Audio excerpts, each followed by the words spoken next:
اعلیٰ حضرت فاضل بریلوی رحمۃ اللہ علیہ فرماتے ہیں سونا جنگل رات اندھیری چھائی بدلی کالی ہے،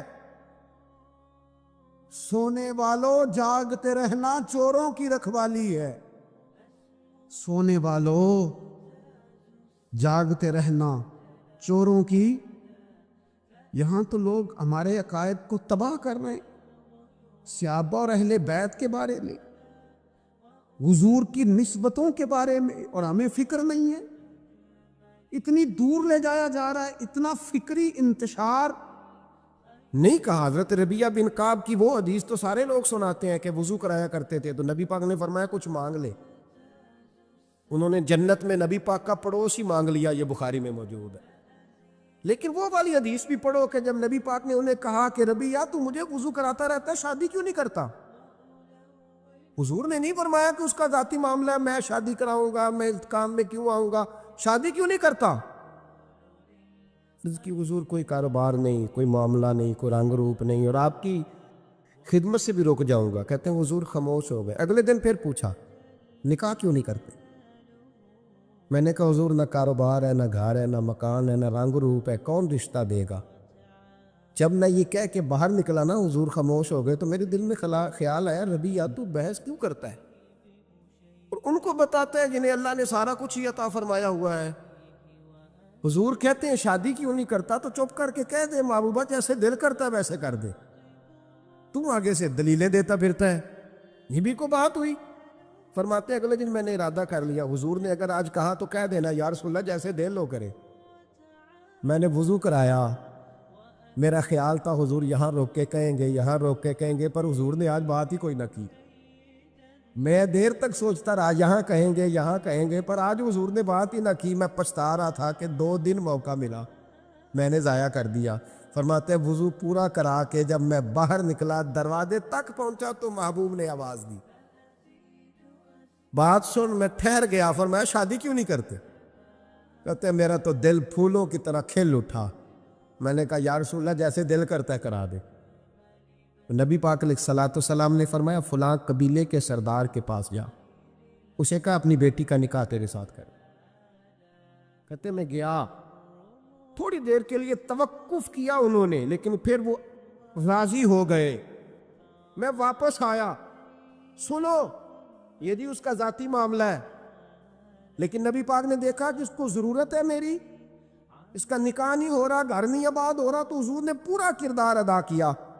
میرے محبوب کریم علیہ الصلوۃ والسلام نے حضرت حارثہ بن نعمان کو بلایا، فرمایا تیرا ایک مکان خالی ہے؟ کہ یا رسول اللہ ہاں۔ فرمایا یہ میرے ربیعہ کو دے دے، اس میں رہا کرے گا، دلہن کو لائے گا۔ حضرت بریدہ اسلمی کو بلایا، فرمایا ایک کھجور کی گٹھلی کے برابر سونا چاہیے۔ یا رسول اللہ کس لیے؟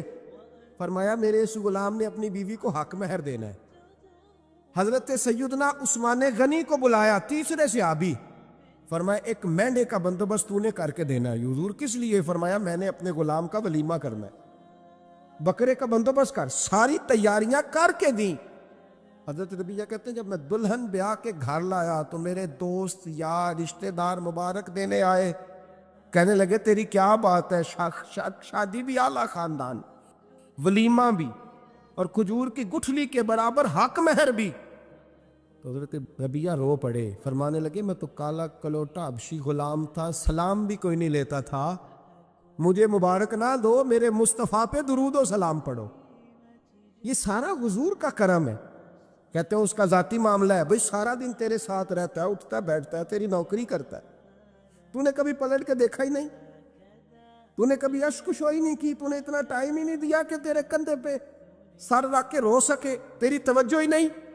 نبی رحمت علیہ السلام دائیں بائیں والوں، آگے پیچھے والوں کا خیال رکھتے، جہاں جس کو ضرورت ہوتی حضور اس کی ضرورت میں پہنچتے، اشک شوئی کرتے، نبی پاک پیار کرتے۔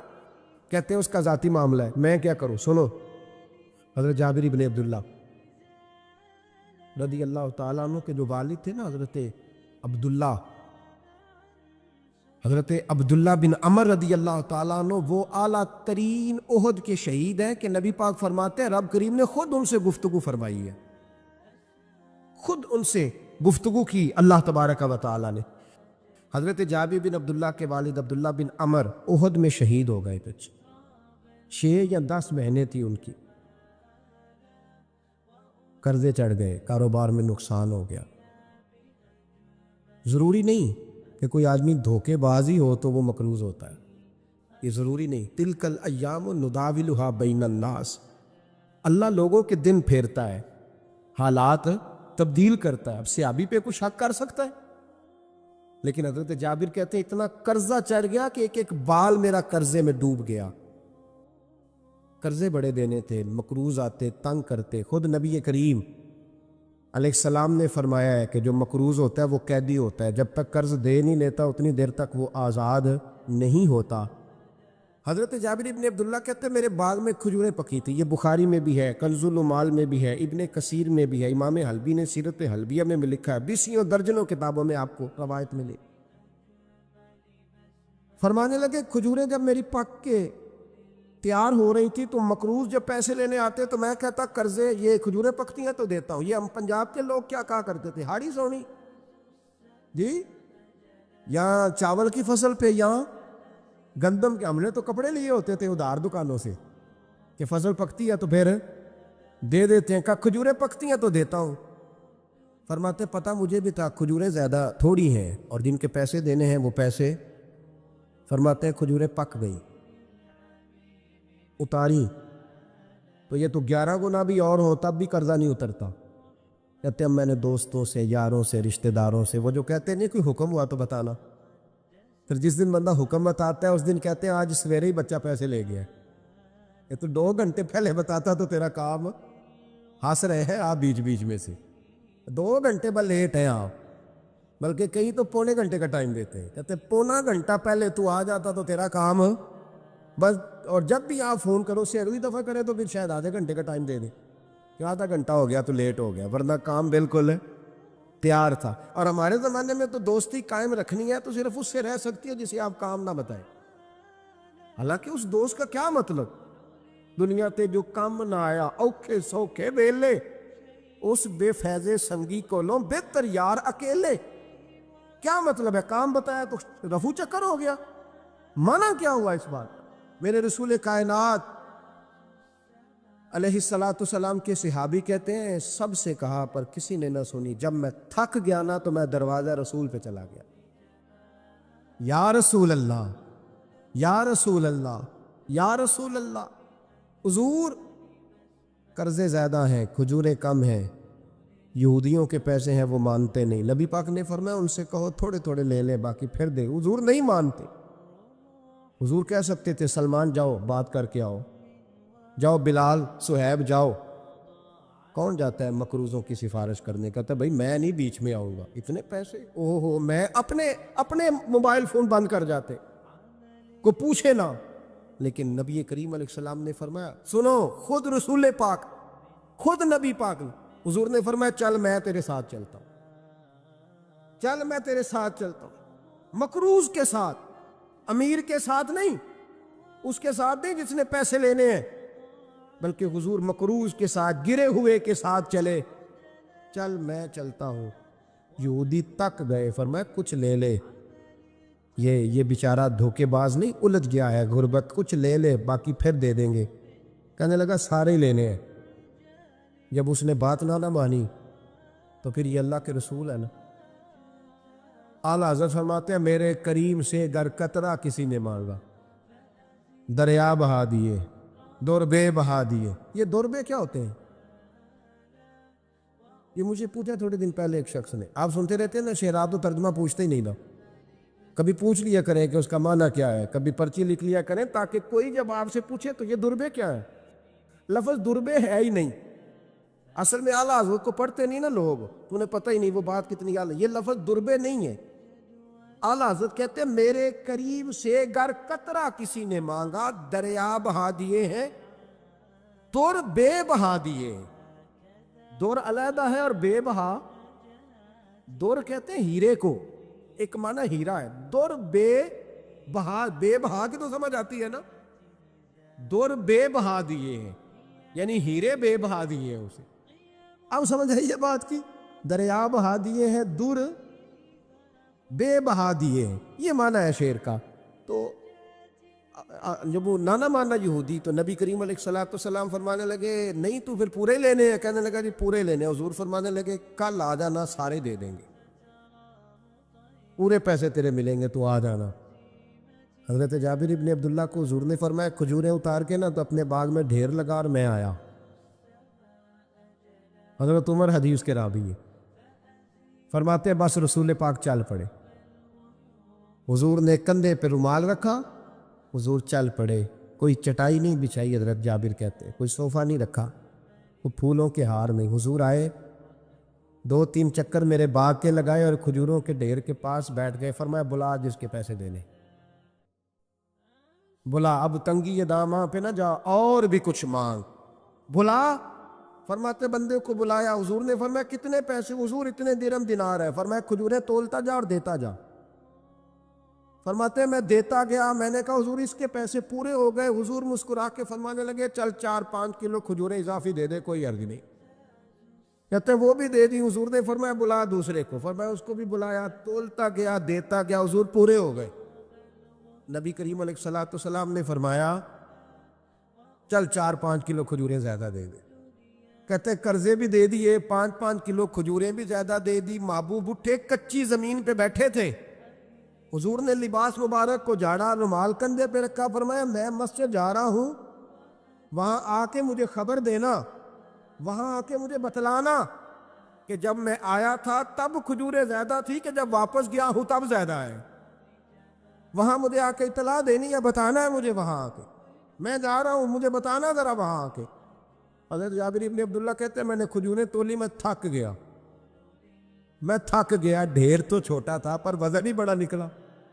کہتے ہیں میں تھک گیا، جتنی دی تھی نا اس سے زیادہ تول کے باقی پڑی رہنے دی۔ میں مسجد میں گیا، ذرا لفظ سننا حدیث کے، کہتے ہیں مسجد میں گیا، جا کے عرض کی یا رسول اللہ میں تول آیا ہوں، جب آپ آئے تھے تھوڑی تھی اور جب واپس آئے ہیں تو کئی گنا بڑھ گئی ہیں۔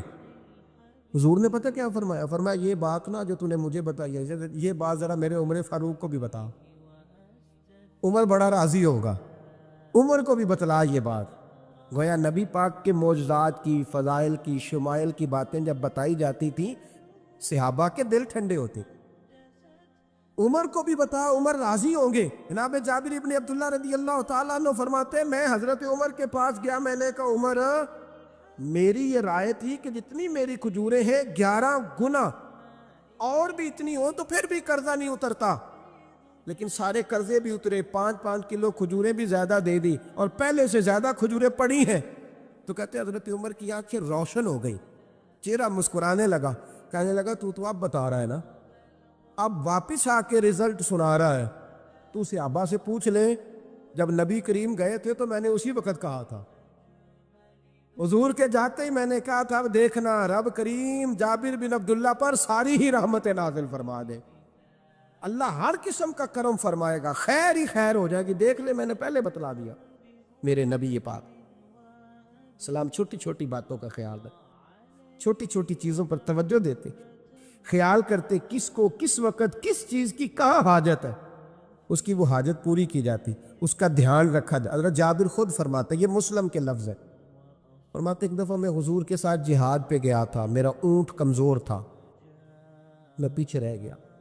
ہمارے یہاں شرط لگتی ہے نا، اللہ تعالیٰ خیر فرمائے، ایک بھائی گاڑی خریدتا ہے پھر دوسرا چاہے زیور بیچے اس نے بھی خریدنی ہوتی ہے، ورنہ گھر میں گھسنے کی اجازت نہیں ملتی، بہت سارے خرچے۔ یہ جو جوائنٹ فیملی سسٹم ہے نا، اکٹھے جہاں بھائی رہتے ہیں 3 4 5 6، اس کے بہت سارے خرچے ضد کی وجہ سے بڑھ جاتے ہیں، اس نے کیا ہے تو لہذا میں نے بھی، ہوتا ہے نا جی ایسے، تو پھر اس ضد میں کو پیچھے پلٹ کے نہیں دیکھتا کہ چلو جو پیچھے رہ گیا اس کا بھی ہاتھ پکڑے ساتھ آ جائے، دوڑتے رہتے، اس میں بیچارے کئی تھک جاتے ہیں، کئیوں کے پیر دوڑ دوڑ کے سوج جاتے ہیں، بڑے مسئلے بنتے ہیں، لیکن پیچھے پلٹنے کو کوئی تیار ہے؟ اس دوڑ نے ہمیں تھکا کے رکھ دیا۔ مسلم میں ہے، جناب جابر ابن عبداللہ کہتے ہیں حضور کے ساتھ میں جہاد پہ گیا، واپس آ رہا تھا، میرا اونٹ کمزور تھا، بوڑھا تھا، بیمار تھا، سب لوگ آگے گزر گئے، میں پیچھے رہ گیا، کچھ میں پریشان رہتا تھا غربت سے، تو میں مایوس بھی تھا، ذرا پیچھے رہ گیا، پریشان تھا۔ فرماتے ہیں نبی پاک نے نا 2-3 دفعہ پلٹ پلٹ کے دیکھا، ادھر دیکھو، میں نے اپنی زندگی میں بڑے لوگ دیکھے ہیں، وہ امیروں میں چلے گئے، پیچھے پلٹ کے انہوں نے غریبوں کو کبھی نہیں دیکھا کہ وہ ایک دوست ہوتا تھا ہمارا جو ماڑا ہے، غریب ہے، پلٹ کے نہیں دیکھا۔ کہتے ہیں نبی کریم علیہ الصلاۃ والسلام نہ آگے گئے، سب سے آگے، حضور نے 2 4 5 دفعہ نہ پیچھے پلٹ کے دیکھا۔ جابر ابن عبداللہ کہتے ہیں جب میں نظر نہ آیا تو میرے محبوب کا انداز کریمانہ دیکھیں، حضور اعلانیہ فرمانے لگے، بھئی مجھے جابر نہیں نظر آ رہا۔ بے خبر ہو جو غلاموں سے، واقعہ کیا ہے؟ واقعہ کیا ہے؟ یہاں ہمارے استاد جب یہ حدیث پڑھا رہے تھے نا،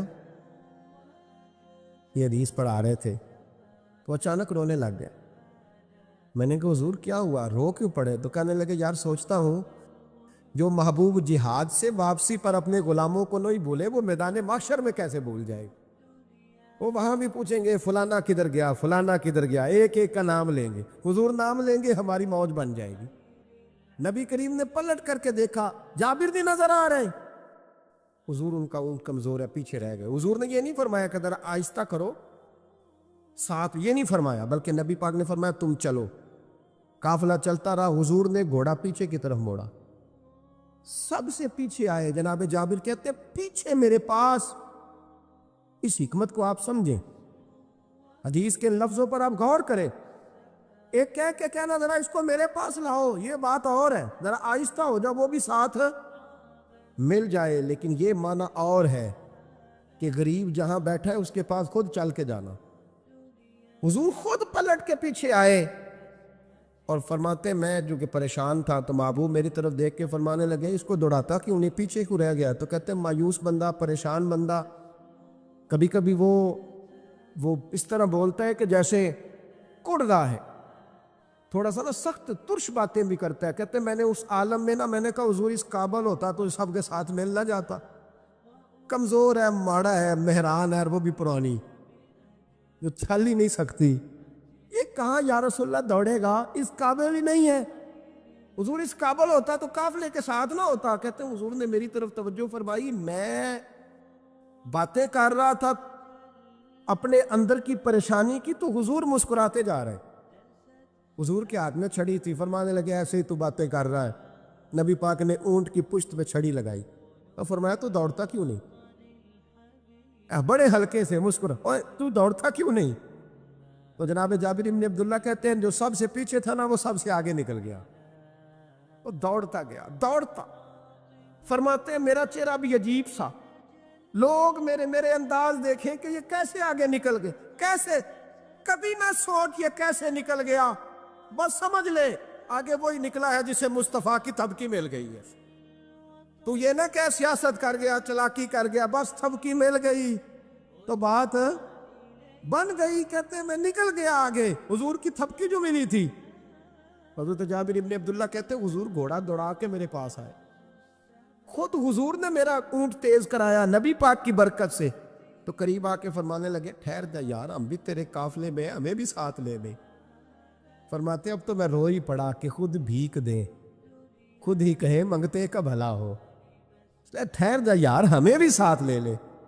جناب جابر بن عبداللہ رضی اللہ تعالیٰ عنہ فرماتے ہیں کہ جگہ پڑاؤ کیا، رکے، ٹھہرے کھانے پینے کو، نماز پڑھنے۔ نبی کریم نے مجھے بلایا، میں حاضر ہوا تو کہا یا رسول اللہ حضور حکم؟ تو محبوب فرمانے لگے جابر یار تیرا اونٹ میں نے نرالا ہی دیکھا، بوڑھا ہو کے سب سے آگے نکل جاتا ہے، بیمار ہو کے، کمزور ہو کے۔ کہتے ہیں میں چہرہ دیکھتا جا رہا ہوں کہ حضور سارا ہی پتہ ہے آپ کو، میں کیا عرض کروں؟ تو محبوب فرمانے لگے پسند آ گیا، بیچ نہیں دیتے میرے ہاتھ؟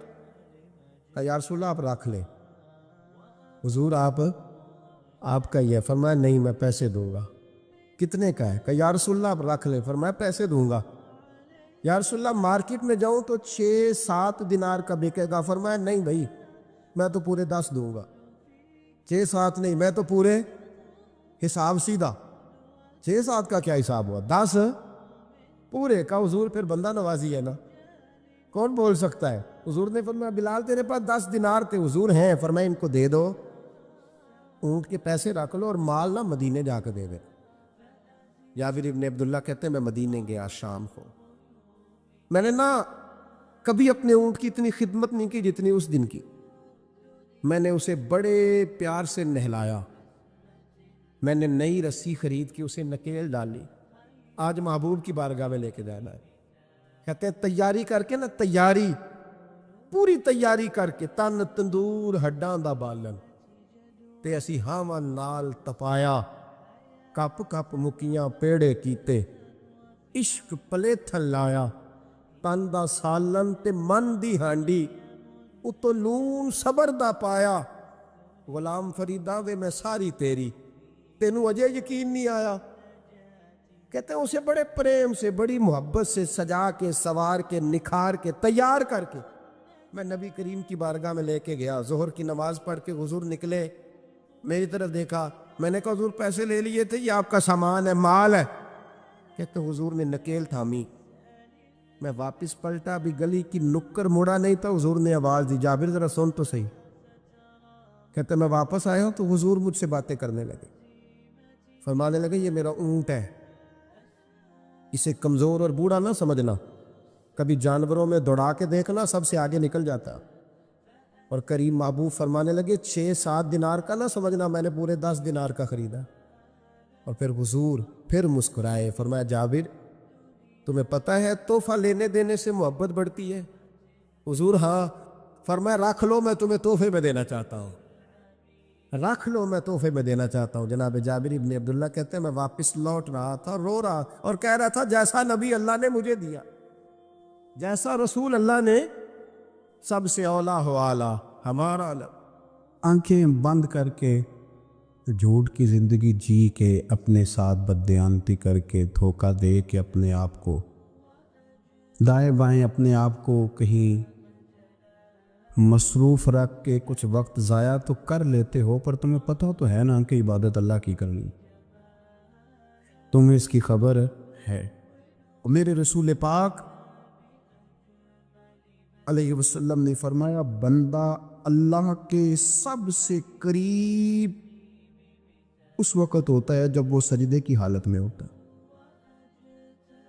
کس کے قریب ہوتا ہے؟ اللہ کے سب سے قریب ہوتا ہے، وہ بڑا نیڑے ہے رب کے، بڑا قریب ہے، اس لیے کہ وہ حالت سجدہ میں، وہ جب سجدے کرتا ہے نا، اس کی بارگاہ میں جب جھک جاتا ہے۔ آپ ذرا سجدے کی کیفیت دیکھیں نا، زبان بھی یہاں ہے، آنکھ بھی یہاں ہے، کان بھی، عقل بھی ساری، اس نے سارا کچھ رکھ دیا سجدے۔ آپ وہ کبھی پیچھے جائیں تو دیہاتوں میں کہا جاتا تھا ناک سے نکیریں نکالو، بہت بڑی سزا ہوتی تھی نا، ناک سے نکیریں نکالو، بڑی سزا ہوتی تھی۔ تو اس نے کہا مالک مجھے کسی نے کہا نہیں، پر دیکھنا میں نے رکھ دی ساری عقل سجدے میں، اور رکھ کے کہا کیا؟ سبحان ربی یا اللہ، اللہ میں پست ہوں تو اعلیٰ ہے، اللہ تو میرا رب ہے اور تو سب سے اعلیٰ اتنا۔ اور فرمایا جب یہ اس کیفیت میں ہوتا ہے تو پھر یہ اپنے رب کے قریب ہوتا ہے۔ میرے نبی کریم علیہ الصلاۃ والسلام نے مصلی سے دل لگانے کا درس دیا، حضور نے توجہ دلائی، صحابہ اس ذوق کے حامل لوگ تھے، وہ کوشش کرتے تھے۔ جناب صدیق اکبر رضی اللہ تعالیٰ عنہ کا عبادت کا مزاج ہمیشہ قائم رہا۔ حضرت عمر فاروق ساری رات اللہ کے حضور کھڑے رہے۔ حضرت عثمان غنی رضی اللہ تعالیٰ عنہ عشاء کی نماز پڑھ کے 2 رکعتوں کی نیت باندھتے تھے، 15 سپارے پہلی رکعت میں پڑھ دیتے اور 15 سپارے قرآن مجید کے دوسری رکعت میں پڑھ دیتے۔ آپ نے نا حضرت عمر فاروق کے وصال کے بعد ان کی ایک بیوہ سے نکاح کیا، حضرت عثمان غنی نے نکاح کیا۔ وہ خاتون آپ کے نکاح میں آئیں تو عرض کرنے لگی امیر المومنین میرے لیے اعزاز تو بہت ہے کہ میں امیر المومنین کی بیوہ تھی تو امیر المومنین کی منکوحہ ہو گئی ہوں، لیکن حضور نہ تو میں جوان ہوں کہ میرے اندر رغبت ہوتی اور نہ میں اب اس قابل ہوں کہ کوئی خدمت کر سکوں، میرے ساتھ نکاح کی وجہ کیا بنی؟ عثمان غنی رو پڑے، فرمانے لگے میں نے عمر فاروق کو مسجد میں اپنے رب سے ڈرتے ہوئے دیکھا، میں نے اسے روتے ہوئے دیکھا، عدل کرتے دیکھا، انصاف کرتے دیکھا، امت کی خیر خواہی کرتے دیکھا۔ تمہارے ساتھ نکاح اس لیے کیا ہے کہ تم مجھے یہ بتاؤ کہ عمر فاروق گھر کے اندر اپنے رب کو کیسے راضی کرتے، گھر کے اندر کیسے راضی کرتے تھے، وہ طریقے بتلاؤ، تم بتاتی جانا اور میں بھی اسی طرح گھر میں عبادت کروں۔ جس گھر میں اللہ کا ذکر ہوتا ہے وہ گھر زندوں کا ہے، اور جس گھر میں رب کریم کا ذکر نہیں ہوتا وہ گھر زندوں کا نہیں ہے۔ گھر نا ہم نا کتابوں میں پڑھتے ہیں کہ بزرگ کہتے ہیں، حضرت فضیل بن عیاض کہتے ہیں کہ میں ایک گلی سے گزر رہا تھا تو گھر کے اندر کسی قاری صاحب نے قرآن کی آیت پڑھ دی، وَلِمَنْ خَافَ مَقَامَ رَبِّهِ جَنَّتَانِ۔ میں تو میرے کانوں سے ٹکرائی تو اللہ نے میری کایا ہی پلٹ دی، میں توبہ کر گیا۔ اب گھر کے اندر سے آواز آئے تو صحیح نہ تلاوت کی، پر اندر سے آواز آتی نہیں ہے، ڈیک بجنے کی آواز آتی ہے، یا ٹی وی چلنے کی آواز آتی ہے، یا دھوم مچانے کی آواز آتی ہے۔ عبادت کا وہ جو خاص شوق تھا، وہ جو حسن تھا، وہ جو توانائی، وہ جو بات۔ ایک جگہ پہ ہم بیٹھے تھے تو وہاں ایک صاحب آئے اور انہوں نے آتے ہی کہا کہ مہربانی کریں ذرا مجھے مصلی دے دیں، میرے میں کچھ نفل رہ گئے۔ تو میں نے وضو کر لیا تو کوئی مصلی مل جائے، مصلی انہیں دے دیا گیا، وہ مصلی لے کے چلے گئے۔ تو پیچھے ایک صاحب نے تبصرہ کیا کہ انہوں نے کتنا ریاکار بندہ ہے، لوگوں کو دکھا رہا ہے کہ میں نفل پڑھتا ہوں، ہے کو بات کرنے والی۔ میں نے اسے کہا، میں نے کہا تو مہربانی کرنا، اس طرح کی ریاکاری تو بھی کر، پکڑ مصلی اور جا تو بھی تھوڑی ریاکاری کر کے آ، اٹھ ذرا شکر کر، کوئی یہ ریاکار بھی ملا ہے، کوئی نفل پڑھ کے ریاکاری کر رہا ہے۔ اللہ کا میں کہتا ہوں کو پڑھے تو صحیح نہ، یا یہ کوئی دور ہے نفل پڑھنے کا؟ اس میں تو لوگوں کا مزاج ہی نہیں، طبیعت ہی نہیں۔ میں نے کہا چل مہربانی کر یہ دے مصلی اور تو بھی جا تھوڑی سی کاریا ریاکاری کرو تو صحیح نا، مزاج ہی نہیں، ذوق۔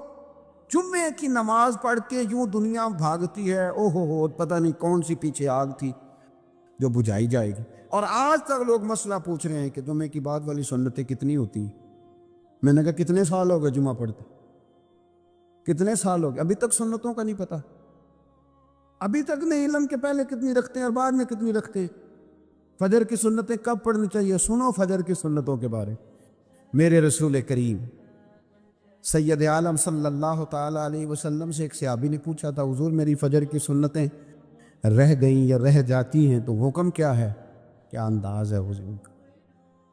بخاری مسلم کے لفظ سنو، حضور سید عالم صلی اللہ علیہ وسلم فرمانے لگے، اس نے کیا پوچھا تھا؟ حضور جواب کیا دیتے؟ فرمایا فجر کی سنتیں کبھی نہ چھوڑنا، فجر کی پہلی 2 سنتیں کبھی نہ چھوڑنا۔ یا رسول اللہ صلی اللہ تعالیٰ علیہ وسلم میری رہ گئی ہیں، رہ جاتی ہیں۔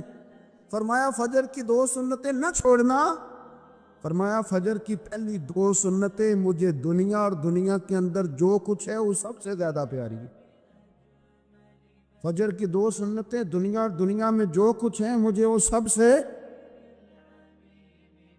زیادہ پیاری ہے، اس لیے فجر کی سنتیں نہ چھوڑ۔ اپنا ذوق، اپنی طبیعت، ہم نے نا ذوق غلط بنا لیا۔ اگر 20 بندے کہہ بھی دیں گے تو نے بڑی شاندار تلاوت کیا تو کیا اس سے بنے گا؟ 100 بندہ کہہ بھی دے تیری کیا بات ہے، کیا بات ہے نعت خاں کی، کیا بات ہے علامہ صاحب کی، پیر صاحب کی، پیر مہر علی شاہ صاحب رحمۃ اللہ علیہ۔ آپ تشریف فرماتے تو آپ کے ایک ہی بیٹے بابو جی جن کو کہا جاتا ہے، جس دن صاحبزادے پیدا ہوئے تو خادم نہ وہاں سے نکلا۔ ان لوگوں کے شوق اور طرح کے تھے نا، تو ان کی توجہ بھی اپنے شوق کی طرف رہتی۔ تو خادم نکلا اندر سے، پیر صاحب مبارک ہو، پیر صاحب مبارک ہو، پیر صاحب مبارک ہو، پیر صاحب مبارک، وہ شور کر رہا ہے۔ تو پیر صاحب کو وجد ہو گیا، اللہ اکبر، اللہ اکبر، اللہ، کیا ہوا؟ کس کی مبارک دے رہے ہو؟ اس کی حضور اللہ نے بیٹا دیے۔ تو آپ فرمانے لگے اچھا حضور آپ کیا ہوا، آپ تو پریشان ہو گئے۔ فرمانے لگے جب تو نے 3 دفعہ کہا نا مہر علی کو مبارک ہو تو میں سمجھا تھا شاید تجھے کسی نے بتا دیا ہے کہ مہر علی سے اللہ راضی ہو۔ میں سمجھا تھا کہ شاید تو یہ خبر لے کے آیا ہے کہ کسی نے بتایا ہے کہ مجھے آج خبر ملی ہے کہ مہر علی سے رب، اچھا پتر ہوا ہے، الحمدللہ اللہ کا شکر ہے، پر میرے لیے مبارک کا دن وہ ہوگا جب میرا رب کہے گا کہ میں مہر علی سے راضی، میرے محبوب کہیں گے کہ میں مہر علی سے۔ آپ بات کو سمجھے، شوق ہی کسی اور طرف تھا، دل ہی کہیں اور لگا ہوا تھا، طبیعت ہی کہیں اور مائل تھی۔ کوئی وظیفہ پوچھتے تھے تو پڑھتے تھے وہ لوگ، کچھ اللہ اللہ انہیں بتائی جاتی تھی تو کرنے کا ذوق رکھتے تھے، طبیعت تھی، قائل تھے۔ حضرت ربیع کہتے ہیں میں بڑی دور سے سفر کر کے گیا حضرت اویس کرنی سے ملنی، بڑی دور سے، اور جب میں پہنچا تو فجر کا وقت تھا، تو حضرت اویس کرنی کو میں نے پا لیا، تو وہ نماز پڑھ کے نا قرآن شریف لے کے بیٹھ گئے۔ فرماتے ہیں اشراق چاشت کا وقت ہوا تو نفلوں کی نیت باندھ لی۔ محدث ابن الجوزی نے لکھا ہے، فرماتے ہیں پھر جب زوال کا وقت ہوا تو مسجد میں جھاڑو دینے لگ گئے۔ زور کی نماز پڑھ کے تو عصر کی تیاری تک وہ مسجد میں بیٹھے رہے، اور میرے نبی پاک علیہ السلام نے فرمایا جو نماز کے انتظار میں بیٹھا ہو وہ نماز ہی میں ہے، وہ نماز ہی میں ہے۔ فرمایا میری دنیا، میری امت کی جو رہبانیت ہے نا وہ اتنی ہے کہ نماز کا انتظار کرے، اذان کے بعد نماز کا یہ راہب ہے، یہ اس وقت چھوڑ کے بیٹھے ہیں ذرا۔ فرماتے ہیں عصر تک انہوں نے اللہ اللہ کی، پھر مغرب تک کی، عشاء کی نماز ہوئی تو نماز پڑھی تو وہ تھک گئے۔ اب مجھے وہ فارغ ہوں، مصلی چھوڑے تو میں ملاقات کروں نا، کہ آپ حیران نہ ہو کہ اتنی دیر بندہ کیسے اللہ اللہ کر، ہم نے کی نہیں نا اس لیے ہم پریشان ہیں۔ جو عادی ہوتے ہیں وہ کر بھی لیتے ہیں، وہ یہ کام، میری بات کی سمجھ آ رہی ہے؟ جب جاتے ہو کسی دفتر میں تو 8 گھنٹے کھڑے رہ لیتے ہو نا، مجبوری ہوتی ہے تو کھڑے رہا جا سکتا ہے۔ پاسپورٹ کا دفتر، بولیے، امیگریشن کی لائنوں میں، اور میں نے تو ایمبیسیوں میں بندے 12 گھنٹے پہلے جا کے کھڑے دیکھے، رہ لیتے ہیں کھڑے۔ تو اگر ان کاموں کے لیے رہا جاتا ہے تو اللہ رسول کے لیے بھی کھڑے رہا جا سکتا ہے۔ تو فرمانے لگے کہ جب عشاء کی نماز کے بعد آخر انسان تھے، تھک گئے، نیند کا غلبہ ہوا تو تھوڑی ایسے آنکھ بند ہوئی تو کھلی تو رونے لگے۔ حضرت ویسے کرنی رو کے کہنے لگے مالک مجھے غافل تو نہ کر، ابھی میں نے کیا بھی کچھ نہیں، دن ختم ہو گیا، کوئی نفل نہیں، کوئی اللہ اللہ نہیں، اللہ مجھے غافل نہ کر، میری مدد فرما۔ فرماتے ہیں جب وہ روئے تو میرے ساتھ جو شخص تھا میں نے کہا اٹھو چلیں، کہنے لگا حضور ملا نہیں، فرمایا جو میں لینے آیا تھا وہ مجھے مل گیا ہے، جو میں ان سے سیکھنے آیا تھا وہ مجھے نصیب ہو گیا، اب اور میں نے کیا لینا، ختم ہو گئی بات، اٹھو چلیں۔